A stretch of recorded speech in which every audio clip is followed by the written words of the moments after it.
This is a bonus episode, right? Bonus. Yeah. Bonus girls. You guys are bonus girls. Number 149, bonus girls. That doesn't sound so good. I mean, I guess it depends on who you are. So we just had Studio McGee on the podcast, and now we have I feel like the only people who could follow Studio McGee up would be Rachel, my wife, and Tara, John's wife. So everyone sent, we kind of called out. You got to make sure, look, she doesn't even have her phone off. Oh no, it's the Alexa set a timer. So we have a bunch of questions that came in through DM from a bunch of people today that we kind of want them to dig into. And you guys don't have to be super formal, okay? Like you can just mess around. You don't have to be serious. You know? That works. So is it going to be best to feed you the questions, or you just want to go through them yourselves? What are you going to be more comfortable with? I almost feel like it would flow better if we were fed the questions. All but right. I mean, if Then Rachel's comfortable reading them, I'll stick around and feed you guys questions. But if you want me to leave to answer something so I don't hear it, just tell me to step out. So you're not gonna listen? Well, I mean, if you want to talk about me, I'll step out. Well, the whole world's gonna hear it. Yeah, well, I can listen to it later. But if you're going to be uncomfortable with me sitting here, I won't. Okay. Do you guys, you want to give yourself like an introduction? Who you are, how old you are, how tall you are, how much you weigh? No? All right. You're in good hands. all right, John's off. All right. So no, seriously, tell us who you are. This is Rachel. So you guys got to get Rachel's voice. You have to like be on it. Wow. I'm Rachel. Grace. What do you do? I'm a product development manager for Urban Outfitters. I went to school for interior design, and I met Tyler in college. He was a construction management major, and I was an interior design major. And I just really knew that I would get better work in my future if I married him, so I did. That didn't happen. All right, so John left Tara because you told him to leave. Just the I'm usually the one feeding him during these podcasts, so he's going out to get me some food. Yeah, I see somebody slip food in during the podcast. Yes. All right, so you are or were an engineer, right? Yes, I think I'll always be an engineer, but Once an engineer, always an engineer. Yes. It's like I the think Marine that's the way Corps. it works. So, yes, I have a degree in environmental engineering, and I gave up that career last year. I was in the field for 17 years, and I decided it was time to take some time off, relax maybe a little bit, de-stress, and delve into a potential new career. So that's where I am now. And I also met John in college. He was a construction management major. And yeah. All right, so we have a ton of questions, I feel like, that came in, and then you guys can feel free to jump in, whoever wants to answer them. I feel like most of them will probably be applicable to both of you, but if you don't feel like answering, you don't have to. But Rach, this question is from Spencer Lewis, and he sent me a few questions, actually. What's the hardest thing about being married to a contractor? Ooh, just one? I can only pick one. I think it's probably the same thing as anyone who's married to a business owner. I think it's just that you're the owner of it, it's all on your plate, and so it's sort of all consuming. So it oftentimes comes first, and I think that's probably the hardest part, that the work never ends. It's hard to put down. I don't really see anything that hard about that, but Tara, how about for you? If you know, it doesn't have to be one thing, but what's one of the hardest things about being married to John, being that he's a contractor? I'm gonna. As you sit in your unfinished office. Well, yes, I was gonna comment on the fact we do live in a fixer-upper. We've been in this home for over 6 years now, and as you see, this is the status of our house. I want to say that this room was started 3 years ago. Yeah, probably about 3 years ago. It is insulated, although I am wearing a blanket currently. But it's hard because, I mean, you put in so many hours. But like Rachel was saying, it's probably totally applicable to any business owner. I mean, you put in long hours. You work 6 to 7 days, like each week, some weeks. And yeah, it's tough. It's tough on you, the contractor, and it's also tough on us, the family. Do you think that there's things being a contractor that would be independent to or exclusive to being a contractor, whether it's just the industry in and catering to clients' needs, the type of projects we do and how emotionally draining they can be? I feel like a lot of stuff like that could affect you more so than just somebody who's doing financial business, where it's more numbers oriented. I feel like with a lot of contractors, definitely myself and John, we have our hearts in it. And there's so much, there's an emotional aspect to the business that I know drains us, and that's got to be draining for you girls. Yeah, I think you're absolutely right there. I think there's two big things that are kind of concerning to me, probably especially with contractors. One being, like, you're a contractor that still wears a tool belt, so I'm like always in the back of my head concerned about your physical well-being, like in everything that you do. Even if you go out on your dirt bike, it's like, oh my gosh, don't get injured, you have to work.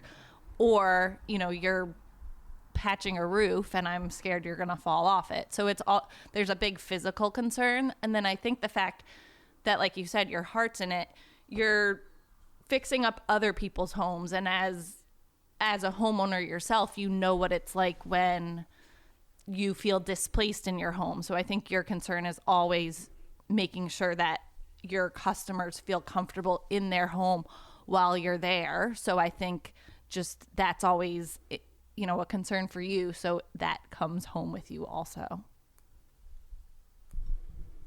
I feel like these aren't really bad things being married to us. It's got to be way worse than this. You guys You want us to dig deeper? Yeah, go for it.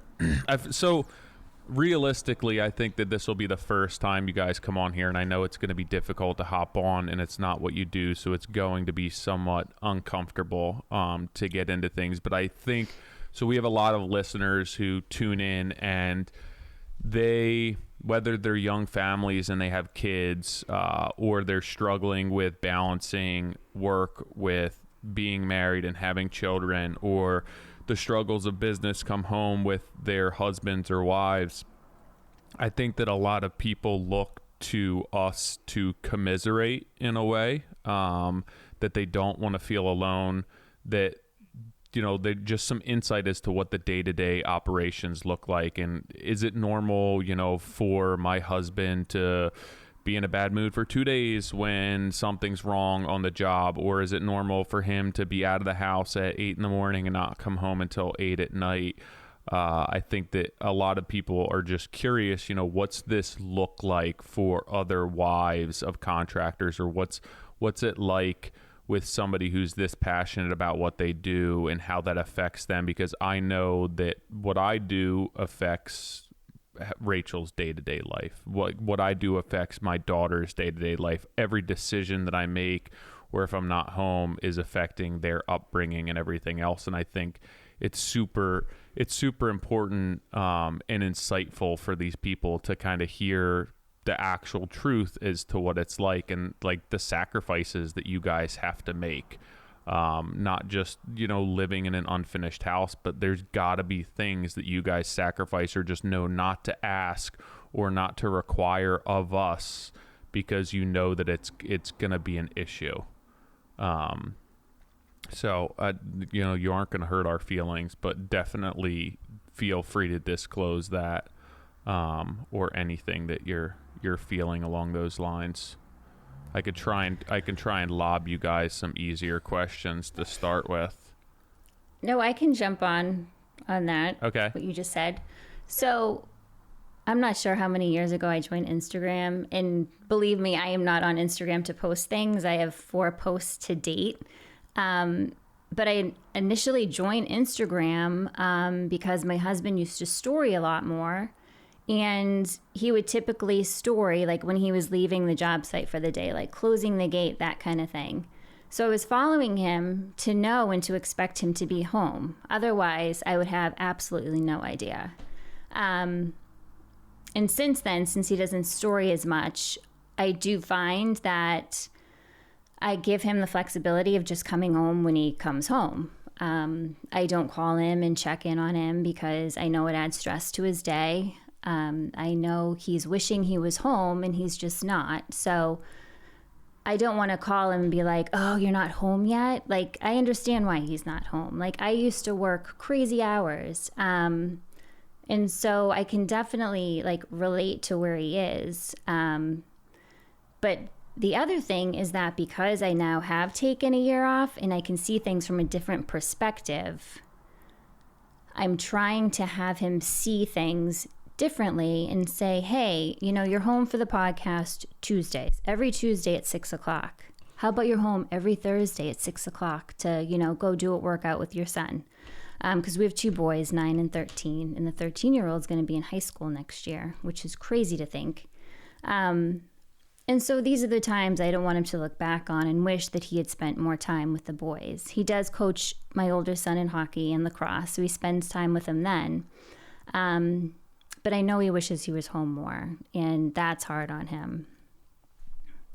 Yeah, I think you make a great point. I feel like I do the same thing. I know that me asking just puts more pressure on and increases the stress level. So I don't really ask anymore either. I make dinner. If it's ready when he's home, then we eat together. If not, he eats later. But I learned over the years that the more I put pressure on the end of the day, the more stress it created. So if it was like, you have to be home at 6 every night, it would just be a pressure cooker that none of us would want to live with. So I just let him ride out the day as it goes. And honestly, days where there is a time that he needs to come home, they're probably more tense for all of us because I know that it is putting pressure on him. Yeah, and on me, because John can lose track of time. So if like all day, I'm like, oh my God, he's not going to be home on time. He's not going to be home on time. Yeah, exactly. It's like, yeah.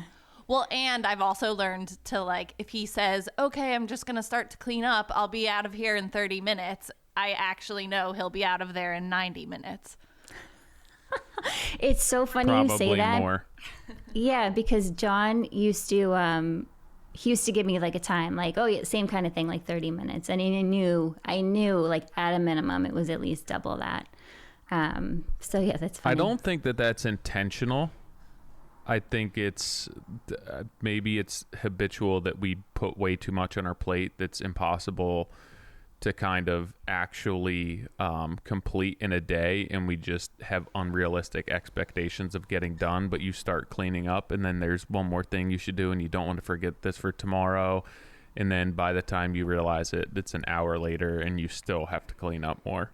But it's definitely like, I know people who are perpetually late, and it's not necessarily because they're getting anything done. They just run behind. I feel like in my case, and probably John's case, he has all intentions of being gone in a half hour, and it just doesn't happen. Yeah, I don't think it's intentional at all, which is why I don't really harp on it ever. It just is what it is. I think over the years we've definitely evolved. It's probably become a bit easier as our kids have gotten older. I remember, when our first daughter was born and I was home on maternity leave, just like staring at the clock all day, and I couldn't wait until you would get home, and I would just I would count it down. And I just don't really do that anymore. I just know that you'll get home when you get home, and we just have to make it work. Fair enough. I'll give you that one. All right. So change it up a little bit. What are the top 3 projects on your honey-do list for your home, and when do you expect them to be completed? I know John has lofty goals, but we've never actually spoken to you. So there may be a disconnect between what John tells us he's going to be doing and what you want to be doing. Yeah, so, well, this room to start, it would be nice for us to both have a place where we can do work, because depending on who's home, who's in what room, like I can be working at the kitchen table, or I can be working at the dining room table, or I can be working up in the guest room, and I would just like to have one place to call my home. And then you can see the doors next to me, the pocket doors for the office. They have glass inserts, and the inserts are just sitting on the floor next to the dining room table, and I continuously trip over them. So I'd love it if the glass could go in. The moving quilt's not cutting it? Or you just want them out of the way? It's not cutting it. I would love them out of the way. And the other thing, the big thing right now, just because it's winter, is to have like a better insulated home. I mean, when the wind blows and you feel it and you're inside, it's like, oh man. I feel like that's very similar to our home. Yeah. All right. So John has loftier goals than you. At least what he says in his head is way bigger projects than what you're talking about. Oh, he has big ideas. Yeah. He has big ideas that I try to simplify to be more of a realist. To basically manage disappointment on your end? His ideas are, in my mind, they're going to take too long, and I'm just trying to minimize the time that we're disrupted in the home. So we don't have to do the addition, we could just expand out into the existing porch we have now, and we don't have to do this lofted living room. We can keep the living room we have, and just make better use of the space. So what do you think are John's main reasons for wanting to add on to the house and kind of, having these loftier goals? He wants to build me a house that he's proud of. That's really what it comes down to. It must be hard for him to work in the homes he does and to build the product he does and then come home to our house. If I was to do that every day, I wouldn't want to come home. So yeah, he wants to build a house that he's proud of, and he wants to show it off, and he wants me to see it and enjoy it and love it and live in it. All right, you guys are on the same page there. You get a point. That's really sweet. Oh, all right. Rachel said that's really sweet. You probably can't hear her. All right, so you're on the same page there. John's not like sending you signals from the other room as to what to answer. No, I can't see through the moving blanket. Moving quilt. Yeah. All right, Rach. Oh wait, there he is. Oh, there he is. All right, three projects at home. Go get food. Alrighty. Okay. The first would be doorknobs. You redid the girls' bedrooms in 2017 or 18, a long time ago, and took the doorknobs off when you refinished the doors, and doorknobs have not been put back on. They're on back order. So I just really want doorknobs. Number 2 would be a toilet in the bathroom that we started when Selby was in kindergarten, and she's now in 2nd grade. There's no toilet in there, and it just would be convenient. You don't even have to finish that whole bathroom, but just the toilet. So Rachel's been going in the bathtub.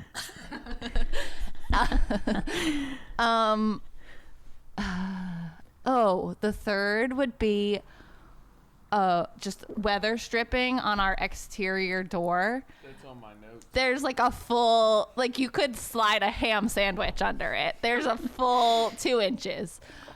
These are not lofty goals. They're very punch listy.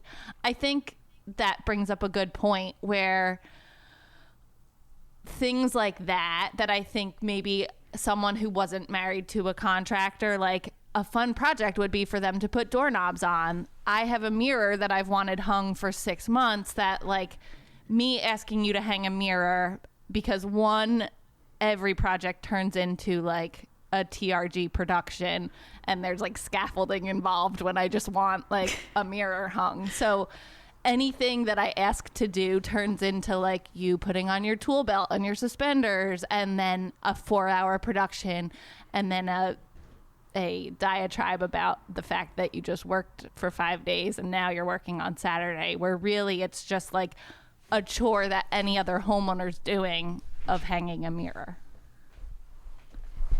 You can expand upon that. You're not going to embarrass me. It's absolutely right. I'm not trying to embarrass. No, if at home in a weekend, if I have to start doing work related stuff and it's not on my terms, I don't take it well. Like, I don't want to hang a mirror on the weekend and have to be drilling into plaster and worrying about vacuuming it and finding a stud finder. Like, I don't even want to open up the back of my truck on the weekends. I'm just kind of past that point. I feel like I don't take to that well, and that's why all those little things don't get done.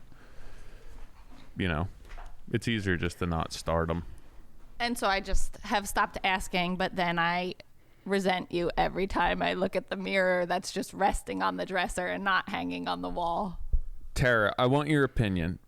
The girls are 6 and 4. Do you think that it's too early to just leave the doorknobs off until they're 16? Like, I'm just getting a jump start on things, right? So they can't lock their doors? I'm with Rachel. I would want doorknobs on the doors. Thank you. And a toilet in the bathroom. Yes. I have a screw on the door so you can pull it shut. We're going for that minimalist look. Well, it's funny because we redid the boys' bedrooms, and Hunter doesn't have doorknobs on his closet doors, his 2 closet doors. So he just uses the hole to pull it open. It's like, it's such a pain in the butt. I feel like everything's done. It's a production. They're old doors in your house? They are, and of course the new doorknobs don't fill. Yeah, you don't need them. Would you ever leave a customer's job without doorknobs? No. Never. No. She has me there. I wouldn't. But also, I mean, obviously, I think customers don't let me slide. You let me slide with stuff like that. Somebody wants to know, this is so rude. Somebody wants to know what my Vans smell like after work. Those would be my shoes. Oh, no. They're not bad at all. Your work boots are worse. The Vans breathe. The work boots just, like, I guess the leather, I don't know, just really hold it in. But your Vans are fine. I prefer Van days. I don't think that that's true. Let's see. All right. So this is actually a good question for both of you at this point. So Tara, you're actually doing some design work now for John, right? For yourself and for John? Not for John? Answer me. Yes, I was doing a little bit of work of helping John out with a spec this year, and I enjoy doing that. I just find it hard to... Not that it's, well, maybe it is hard to work for my husband. Maybe I didn't give it enough time, but I was having a hard time trying to figure out how he wanted me to help. It was like he wanted me to just be able to read his mind, or he wanted to make a statement, and I was supposed to decipher and figure out where I was supposed to go from there. So again, like, I have an engineering mind. Like, I like detail. I need a schedule, and it just doesn't work that way. And it's interesting because in my field, so I designed pump stations, water treatment plants, and I work with architects and structural engineers and civil engineers, and everything was so detailed. So when I went to get the door hardware, I was like, all right, like, where's the door schedule? He's like, there is no door schedule. I'm like, what? Why is there no door schedule? So things are just Things are not more like fly by the seat of your pants. It's just different. So residential construction and commercial or infrastructure based construction are two completely different things. Like residential would be way less regimented, way less structured.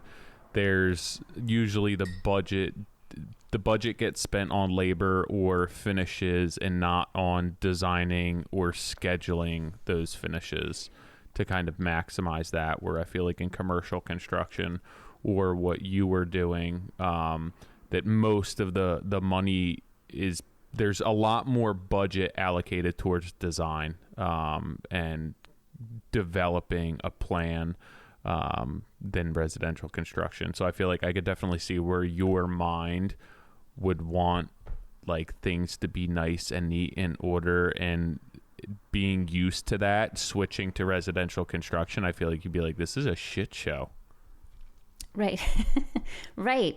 Yeah. And this was a spec too. So there was no design budget. It was what the architect put together, and it was what John pulls together. So for me, it was like very little to work with.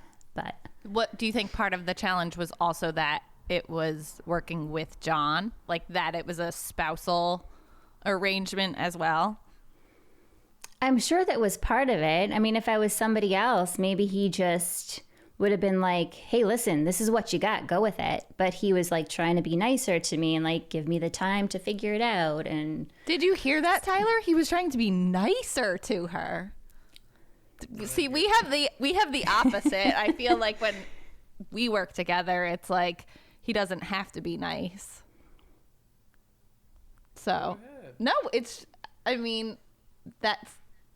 the reality of it. I think that Tyler and I we have worked together a bunch in the past, and the finished product is always beautiful and it always ends up working out, but we battle as we work through the project. And I think it's because like both of our guards can get let down, and so maybe other stresses from the project just like boil over onto me. But yeah, I also think that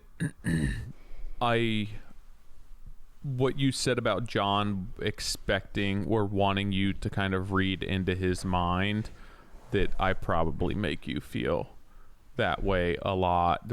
If I'm in the middle of something, I expect somebody to be there with me, engaged with me, or a couple of steps ahead of me, when I don't necessarily take into consideration that, Tara, you're just getting started with this, or Rachel does not do this for a living, and doesn't she's not on the job every day. And I feel like I want you to be invested in it, but there's no way you can be invested in that. And I probably let that unjustly frustrate me. Yeah, totally. That makes sense. I think that's probably what happens. I think that in general, you have such high standards and you hold yourself to such high standards that if everyone around you isn't working at those standards, you become frustrated. So like if I am helping you on a project, it's like I have a full-time job, we have 2 kids, we have a house, we have 2 dogs. Oh, I'm helping Tyler on this project. So it's not always my number one priority, but obviously it's yours. So I think that then becomes stressful for you, that it's like, why am I not prioritizing it perhaps as much as I could be? Speaking of which, do you know where our kids are? Because they're quiet and nobody's with them right now. So, all right. So you tried working with John a little bit, and for whatever reason, and I could be putting words in your mouth, so correct me if I'm wrong, and I haven't really picked up on like your facial expressions. So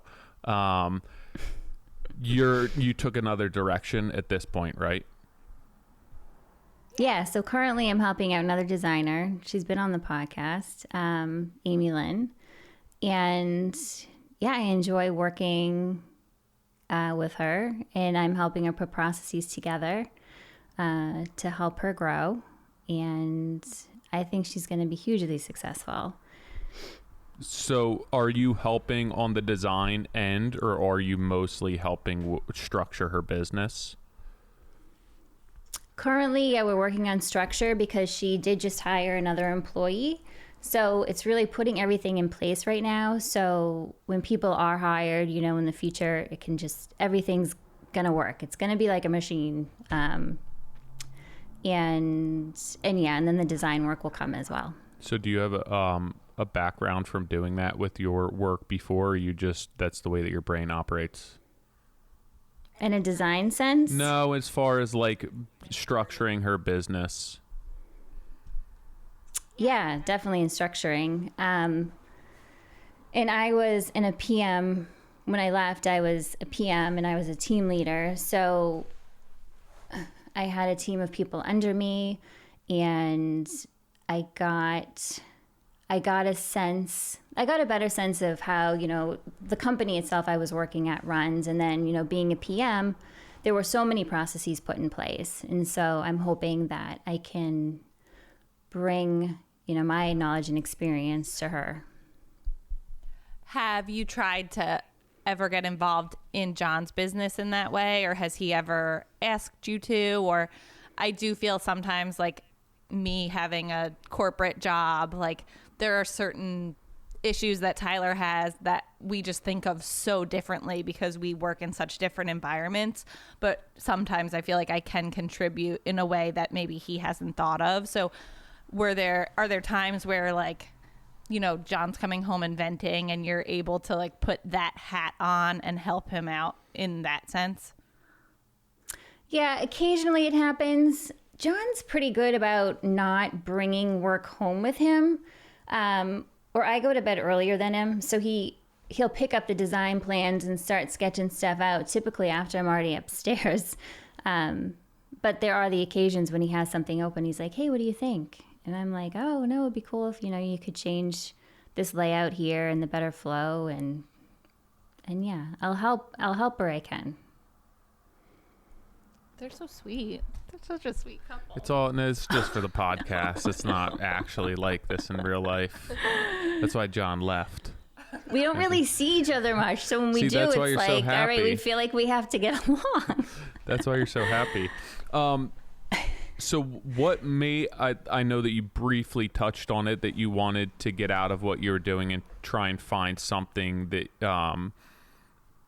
a different direction in life. Was this something familiar for you? Was this with the goal that you could potentially help John out, or, this is just something that you've kind of always enjoyed and you want to explore it a little bit more? Yeah. So when I gave my notice, I was thinking, and I was telling people like, oh yeah, I'll be helping John out. It was kind of just understood in my mind that that's what I'd be doing, because I've worked with so many contractors in the past. And I'm just familiar with, the construction side of things. And I was like, oh yeah, this is kind of just similar to what I've been doing. It's just on a different level. And so, yeah, I did think that it would be more of a seamless transition. And then I spent some time thinking, well, let me take a little more time to think if this is something I really want to do. I mean, I could definitely, in the future, if I end up working for Vintage, it's because, I've thought it through and it's the right thing for me to do. So. We do have children, so they just, we heard them calling from the other room. I got a question when we were posting on Instagram today about this episode, and someone messaged me and said that his wife had a question. And basically, he said that she said he works a lot and that she appreciates him, but she really wants more quality time. And she was wondering if we have successful strategies in steering the focus on putting ourselves on the schedule. And when I got it, I kind of had to laugh because I don't even really try to do that anymore. I think like I've just come to the reality that this is what our life is, and when we get to go on vacation or go upstate New York for a long weekend, like that's when we get to see each other. Right. So, and I saw a few questions that John sent us to look at, like, how do you spend quality time together? We don't really. I mean, and I think it's a combination of him owning a business, me working full time, us having 2 kids. Like, life is just busy. But really, I would say I have a joke, like my favorite Tyler is Vacation Tyler. And it's just because I have to like literally remove him from the state if I want to spend quality time with him. Yeah, no, that's true. John and I got away to New Hampshire for a weekend in August, and we drove up separately. It was like the first weekend we were away in so long, and he had to work late, so I drove up without him. And it actually worked out really well. I got up there, like I went for a run, I went for a swim, I had dinner by myself. I was like all nice and relaxed by the time he got there. But yeah, I was like, oh yeah, my husband's coming later. And then we went to the Cape for a week this summer, and the Airbnb, it said parking spot for 1 vehicle. And I'm like, wait a second. I was like, we need 2 vehicles because my husband's going to have to drive himself because he's going to be back and forth to work. So like Vacation John isn't even like Vacation John. We'd have to go somewhere. I know. Like I have to put him away. on an airplane. And yeah, even when we had Tilly, who's our second daughter, Tyler had said like, okay, I'll take a little time off right after you have her as we adjust to having 2 children. So when she was 5 days old, he was like, I'm either going to go back to work or we need to leave the state. So we went upstate New York to my parents' lake house because it was the only way I could get him from working. I literally had to, like, 5 days after giving birth, drive 4 hours to just spend time with him and our newborn baby. Yeah. Yeah. And so I tough. think, like, a couple of the questions, John sent one and I just wrote back LOL because people are like, how do you do it? And it's just, we don't really do it. I mean, it's not, just like you, I go to bed way earlier than Tyler. He stays up late most nights and works. I fall asleep most nights while putting the girls to bed. I am a bit more of an early riser than him, but yeah, we're just busy. But part of me, yeah, of course it's because of what he does, but even if he did something else, I think we'd still be busy. You know, I think it's just life for most people. Yeah, absolutely. Absolutely. I mean, when I was working the hours I used to work, well, and because my job was flexible, I would be the one typically home in the afternoon if the kids didn't have extended day, or I'd be the one picking them up from extended day. And so I'd have to make up the time at nights and weekends. And so you couldn't even like speak to me like when I was working. So yeah, it's tough. Like I know where John is and I see where he's at, and I just listened to his podcast with Brad from AFT. And, you know, John's like, oh, you know, I'm getting so many DMs about the podcast and stuff. And I'm like, hey, listen, I started listening to the podcast. I was like, is that what goes on in your brain? Like, he wasn't like finishing a thought for me. He was like a hot mess, right? And I'm like, oh man. I was like, on Friday, I was like, I just have to have this conversation with him. I said, listen, you need to somehow focus. You need, like, you help other people, like people DM you and you answer their questions and you're so helpful and you can see things from a different perspective. I'm like, you need somebody like that for you. You need somebody that sees what you do from a different perspective, how you have everyone in place, like the jobs they do, where they're at, and have someone just give you a little bit of guidance to say, hey, maybe if you did this, you know, you could be home an hour earlier every day or something, you know? So does he have trouble receiving help? Like, I feel like that's an issue for us, whereas like yes, Tyler will do the same thing. He'll clearly like be needing help, but then when it's offered, it's like, whoa, wait, no, I'm going to do it myself. So I feel like that's kind of always a struggle. And I think that could be part of like their career. Like they put so much on their plates, and they like, you know, I joke that like there's nothing else Tyler could do. Tyler couldn't work for someone else. Like he has to work for himself. But then it does become overwhelming, but there's no way, I don't know, to stop it from being overwhelming. Right. If John found the right person, I do think that he would work with them and maybe even listen to them. But yeah, it's just taking the time to find the right person to offer him some guidance. I mean, everyone needs guidance. I don't care how great you are. You still need guidance. Oh, of course. Everyone should be in therapy, right? So, yeah. Yeah. Oh, I absolutely agree. Let's see. I think we got sent a few other questions. Tyler has now left us as well, so we're on our own. Healthy work-life balance. That we kind of covered that. Oh, well, this was an interesting question. If we felt like we had to put our career aspirations on hold in order to support their careers, which I don't think that's what you've done.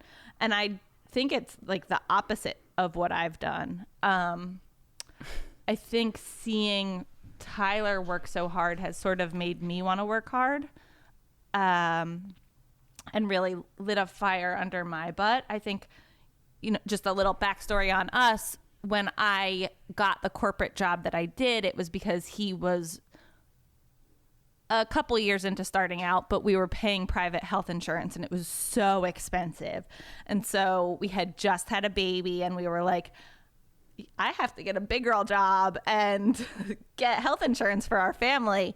And then from there, I really just loved what I was doing and continued to work harder and harder. But I think because he works hard, it encourages me to, you know, if I feel like if I don't, I'm a slacker compared to him. So I think that we've both always done a good job of supporting each other in that sense. You know, anything that he's want to do with his business, I encourage it. And anything that I've done to grow in my career, he's always encouraged it. Do you feel the same way? I do. Yeah, John's like my number one support. Like he's, you know, like my number one fan, for sure. So, but I will say, well, yeah, so this was a supportive thing that he did, is that he knew that my job was, I mean, I feel like it was almost like killing me. Like, I just feel like I'll have stomach issues the rest of my life for just this stress that I created, in the way I just handled things. And so, yeah, he's giving me this time. He's not putting any pressure on me to, you know, find what I need to be doing next. And he's been really great about it. So, and while you were doing it, he was always supportive of you doing, like, if he was ever like, oh, you shouldn't work, it was because of your well-being, not because he didn't want you working, like, selfishly. Yeah, it was putting a huge strain on our relationship for sure. Yeah. So, I mean, he couldn't help me make the decision. I had to make it on my own. But, yeah, he was there to just be like, hey, yeah, if this is right, then go for it. That's great. Yeah. I mean, I have a job where I do, not now because of COVID, but where I have had to travel some. So there are times where I'm in Asia for 2 weeks and I leave the girls home with Tyler, and he doesn't really bat an eye. I mean, obviously we set things up so that there's a lot of help, but I think just knowing that we both support each other in our careers, obviously, if there was something like that needed to be done in order for one of us to have some sort of giant growth, we would do it for each other. But I've never felt like I couldn't have a career because he does or anything like that. Right. Let's see. We could probably answer a couple more. Where did that go?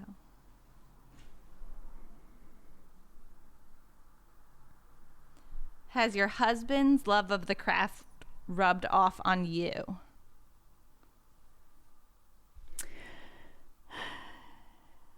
I would say yes, for sure. I have a hard time buying like cheaper, poor quality products and furniture and all that. Because I do understand like the craftsmanship that went into, a better quality piece. So I would say in that regards, yes. Yeah. How about you? I selfishly like to think that my love of design has rubbed off on him. I think that we've come to a really good place where we've like joined in a similar aesthetic. So we have grown a lot together. He obviously knows like way more about molding and trim and things like that and proportions. But I think maybe because I went to school for interior design, I always have had strong aesthetic opinions, and I think that I've sort of tried to like train him to have a similar opinion, and it's worked well for both of us. I mean, it's sort of like, I feel like when any girl starts dating a guy, they're like, okay, you're not going to wear those wide leg jeans anymore and that t-shirt, you kind of train them to dress the way that you want. So I almost feel like I've trained him to have an aesthetic that has gotten him to the place that he's at, but maybe that's me taking too much credit. No, give yourself the credit.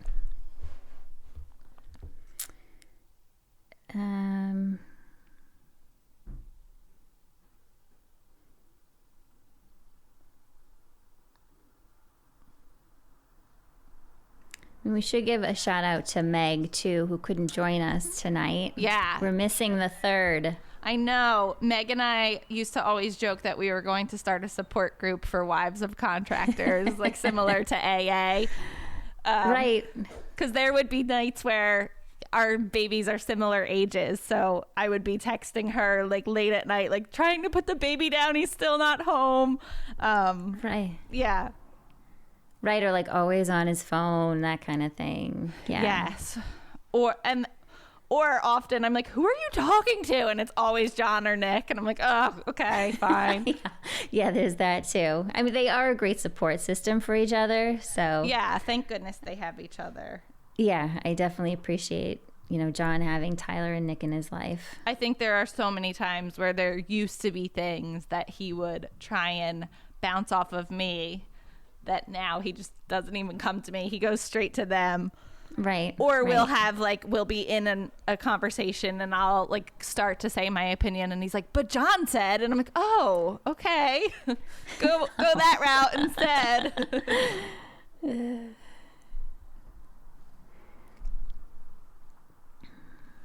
Is there one thing about your spouse's work that irritates them to the point that you keep hearing about it?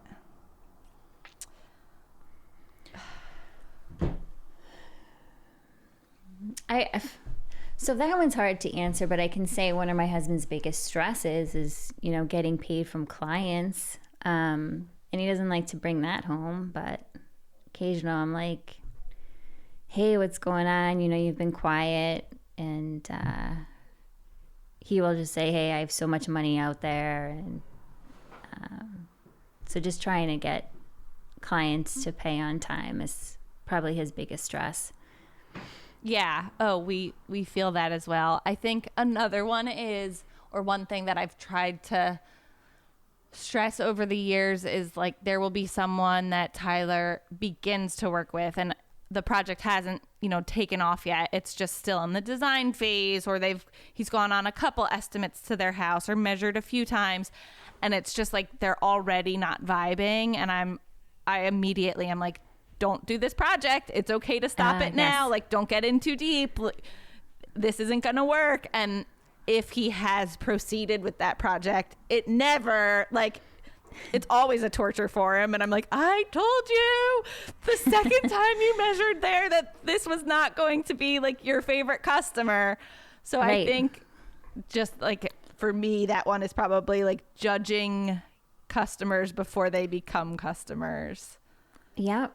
And sometimes they're like, well, this is all I have right now. Like, you know, what if I don't have any work after this? So they feel like they have to say yes. Yeah. So it's tough. Yeah. That's been a big one for me. Yep. Because you're the one who hears about it. Exactly. Well, and I want him to enjoy the job he's on. And if it's a customer that he's not enjoying, that dictates so much of the project. You know, you're Right. essentially like living in these people's houses. Right. Do you feel, like timelines cause stress in your house?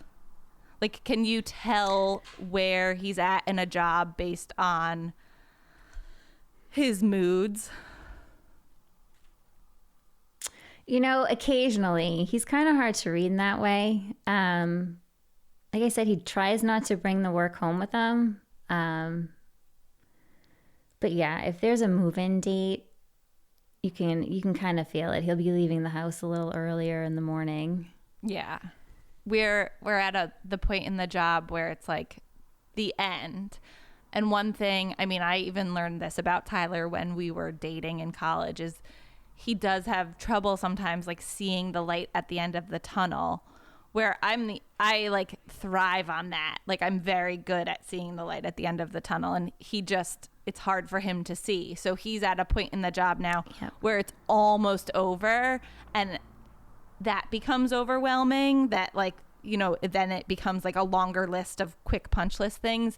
And to me, I'm like, okay, you've got a week left there. This is amazing. And to him, Right. it's just all consuming, overwhelming. So I can absolutely like judge how he feels, or the texts that I get throughout the day based on like where he is at a project. Like today there were several very stressful texts, and I know like he's only got like a week left there. Right. Well, I think you're a good balance then. You're like, but hey, no, you're almost done. Yeah. Oh, Yeah. I think that's our biggest strength as a couple, is that we do balance each other very well in that sense. Like Yeah. things that give him anxiety do not give me any, and then things that give me anxiety, he's like cool as a cucumber. So we've done a good job over the years allowing just one of us to be stressed at a time. Right. Yes. Of course, it'd be nice if neither was stressed. I don't but think yes. that's ever happened. Maybe only when we have vacation, Tyler. Right. Well, I think we've done a good job. I don't. they really We'll left see what us they say. to our own Yes. devices. Do you feel like there's Yes. anything else we can touch on? I mean, I guess in conclusion, to all the wives out there, like, you're not alone.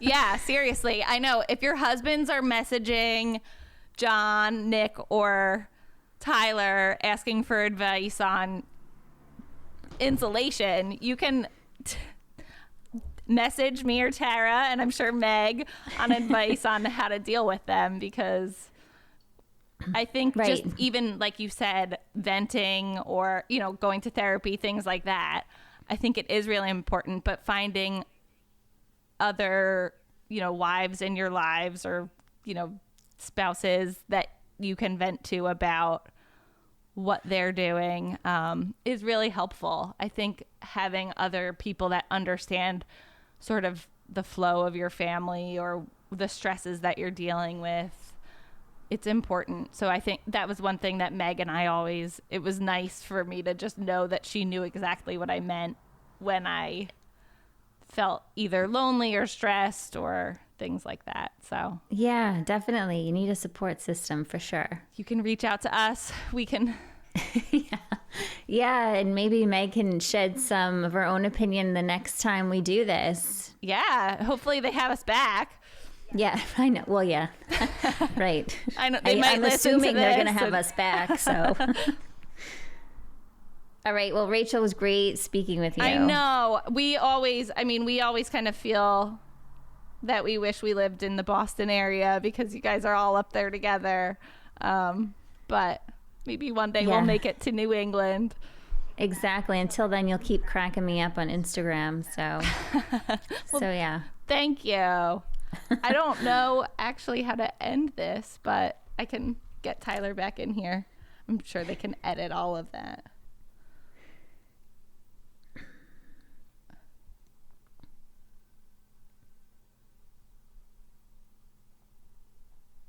I don't know how to turn it off. I'm texting him. I can get John too. It's nice to hear that you also feed John during the podcasts. I do. I mean, he doesn't even eat lunch. He doesn't even eat lunch half the time. So he comes home and he eats tortilla chips, and I'm like, well, I need to feed you something healthy. Well, and that's another thing. It's probably not the question that anyone wants to hear when they are stressed out, but I'll be like, what have you eaten today? And it's like, Yeah, I was like, did you not eat lunch? So I try not to get him on his case about that anymore. But yeah, actually, one thing I will add is that, yeah, I wish he made time for appointments, like doctor's appointments, dentist appointments, any kind of appointment that benefited. Well, John's trying to do the Bradley Cooper look right now, so he says he doesn't have to get his hair cut. So yeah, I wish he made more time for himself. Yeah, absolutely. That's just not. Tyler asked me recently, if I had a hobby, which I don't really think I do have a hobby. I don't think I'm at a place in life where I have time necessarily for a hobby, but he was like, I don't have a hobby. And I was like, no, we don't have lives conducive to hobbies right now. I mean, I can barely go to the bathroom alone, let alone have a hobby. But right. Yeah, I agree with you though. I mean, I feel like he probably goes to the dentist more than he gets his haircut.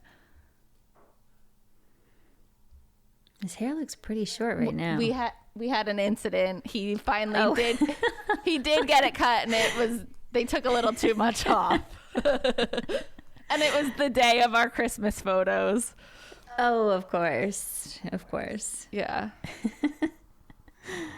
guys are done? Yeah, we're good. How'd it go? I think it went well. Do you think you guys will do this on a weekly basis? Not weekly. A weekly basis? Yeah. All right. Is John back yet? What do you get for dinner? Something I'm not going to eat. It's all good. I usually eat something a little different than them anyway. John, I feel like John kind of eats like a child. He's very specific about stuff that he will and won't eat. He is, just like my 9-year-old. Yeah, they're right? very similar. Yep. Very similar. He won't he doesn't do sauces on stuff he's like gravy. No way. Does he like ketchup? No. No. Sushi? No. Well, sushi. I feel like there's probably plenty of people who don't like sushi, but ketchup? He does not like ketchup. That's not like a 9-year-old though. Our 6-year-old lives off ketchup. You could put a bowl of ketchup in front of her. She's 7. What'd I say? 6. Oh. Close enough.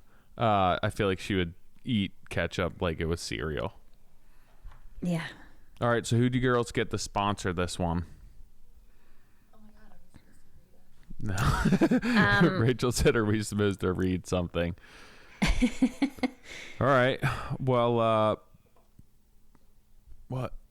Oh, I appreciate both of you getting on. I'm excited to listen to it when I finally dipped out and you guys really started talking smack. Yeah, that's us. You know, we're the smack talkers. Yeah. I was listening under the door. No, you weren't. All right. Well, I think we'll probably put this out next week at like midweek after the Studio McGee one. You guys are after that. Sorry. No. Thanks. Whoa. All right. Well, that's it. I hope it went well. Next time Meg said she'll come on.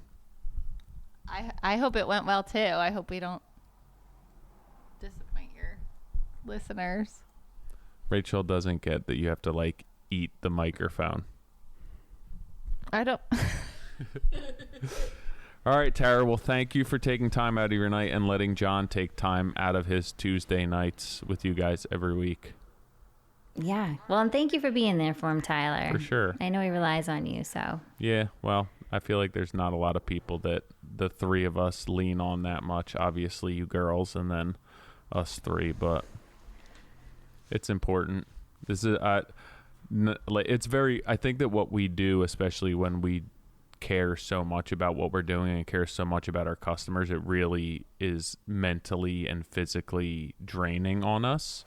So it's nice, even with you, like listening to you guys talk earlier about knowing to not ask when we're coming home, or you said 15 minutes, that those little things I know for myself are huge, because whenever I have to be somewhere or whenever I'm running late, I'm putting plenty of pressure on myself and feeling that, and just being cognizant of the fact that, hey, another text message or a phone call is not going to help them out at all, is huge. And I know that you guys give us like a lot of free passes as far as working and prioritizing what's important to us and the business, and putting our customers before the family a lot of times. So it doesn't go unnoticed. All right. Well, thank you. Yeah. Well, have a good night. Enjoy your dinner that John made you. I think he's surprising you. He's making something in the kitchen. He does not make dinner.